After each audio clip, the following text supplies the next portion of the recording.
Good morning, children, and welcome to all of you in online classes. Dear students, we are discussing the last poem of Flamingo book, and the name of poem is Aunt Jennifer's Tigers, which was composed by one of the renowned American poetess, and her name is Adrienne Rich. Adrienne Rich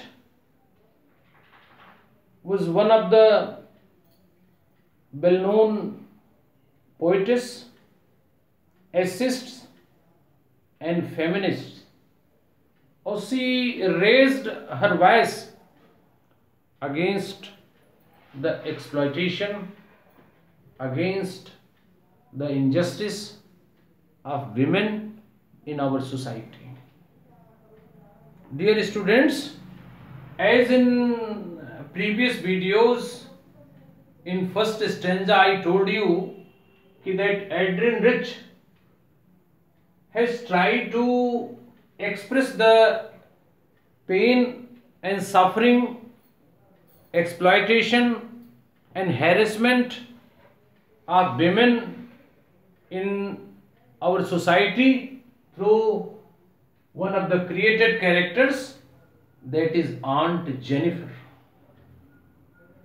Or I have told you in first stanza that this Aunt Jennifer is very much harassed and exploited by her husband, by uncle. She is terrified with uncle, or she is sad in her married life. She is in stress and pressure, but she tries to express her feelings and emotions, her dreams, through one of her creation that we discussed in first stanza. That Aunt Jennifer is making one of the embroidery works, or in that she is making tigers on the panel, on the piece of cloth. So the tigers are jumping freely, jumping with joy. They are enjoying freedom. Or the tigers which are created by aunt on that piece of cloth, they are shining brightly, and they are hard.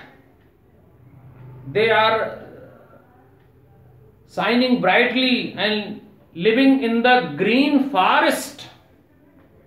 And one more thing, the tigers which are made and created by auntie on the piece of cloth, on the panel, they are fearless.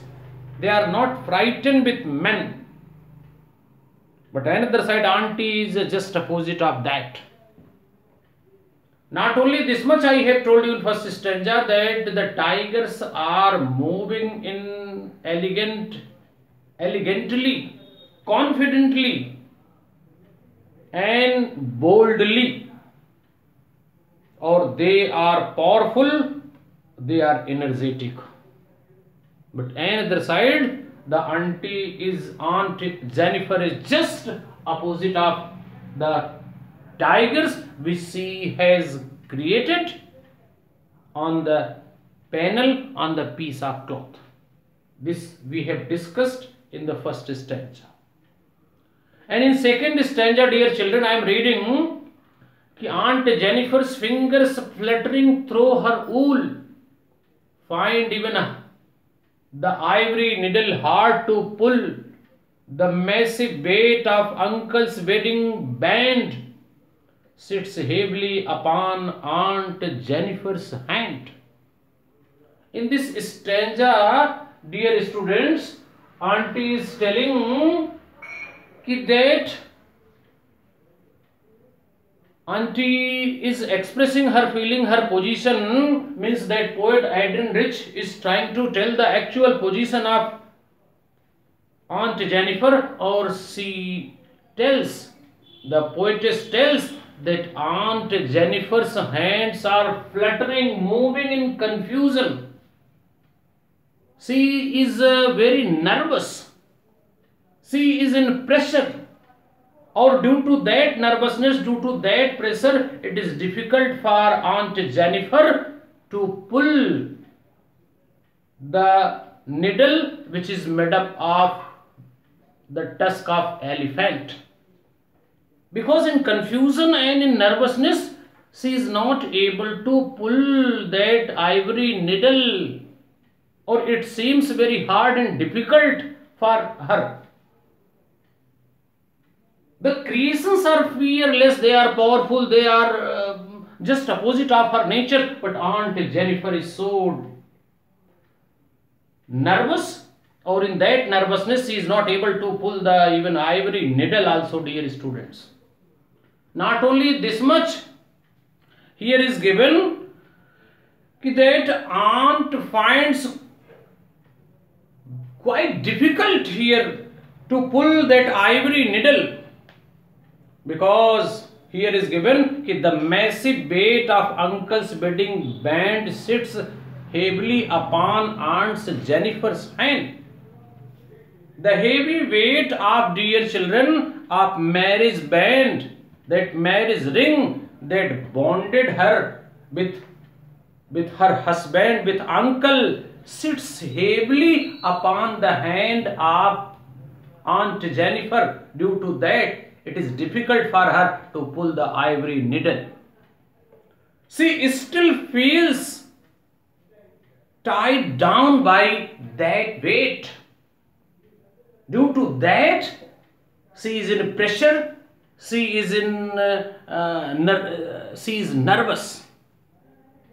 She finally tells in the next stanza, or she says, when aunt is dead, her terrified hands will lie, still ringed with ordeals, and she was mastered by the tigers in the panel that she made will go on prancing, proud and unafraid.